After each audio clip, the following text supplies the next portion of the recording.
তাহলে আজকে আমরা কি দেখতে চাচ্ছি বলো? ব্যাপন। একটু জোরে বলো। ব্যাপন। ব্যাপন ইংলিশ কি?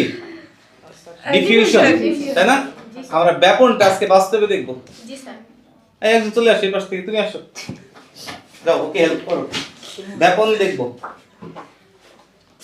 তো ব্যাপন আমরা বলেছিলাম কি, যে একটা মাধ্যমে কঠিন বস্তু, তরল বস্তু বা বায়বীয় এই বস্তুগুলো যখন ছড়িয়ে পড়ে, নাড়াচাড়া করা দরকার নেই, এমনি ছড়িয়ে পড়ে, এই প্রক্রিয়াটার নাম হচ্ছে ব্যাপন। খুব সিম্পল, তাই না?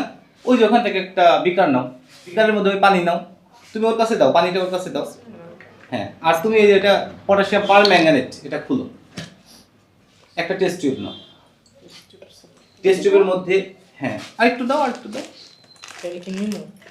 হ্যাঁ হয়েছে হয়েছে। টেস্ট টিউবের মধ্যে একটুখানি তুলো, তুলেছো? তুমি একটু কাছে নিয়ে আসো ভিডিওটা।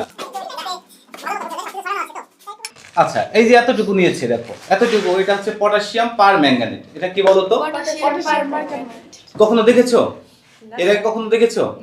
পটাশিয়াম পার ম্যাঙ্গানেটের সংকেতটা ওখানে লেখা আছে, যদিও আমি এখানে লিখে দিই কে এম এন ও 4। এটা হচ্ছে পটাশিয়াম পার ম্যাঙ্গানেট। এখন তোমার কাজটা হলো এই পটাশিয়াম, ও অলরেডি ঢেলে দিছো নাকি একটু? আচ্ছা আচ্ছা ঠিক আছে, আর 2-1 দানা ফেলে দাও এর মধ্যে, নাড়াচাড়া করা দরকার নেই। ওকে ওকে, আচ্ছা ওকে ওকে ওকে, আর নাড়াচাড়া করা দরকার নেই। কিছুক্ষণ পরে দেখবা পুরো পানিটা গোলাপি বর্ণ, গোলাপি কালার ধারণ করেছে।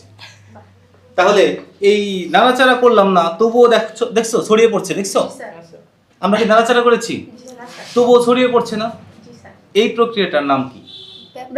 ব্যাপন। ব্যাপন নিয়ে আর কোনো কথা আছে তোমাদের? তাহলে যে পরীক্ষাটা আমরা নিজের হাতে করি বা নিজের চোখে দেখি, সেগুলোই মনে থাকবে নাকি? না সেগুলো মুখস্থ করা দরকার আছে? এইটাই হচ্ছে ব্যাপন।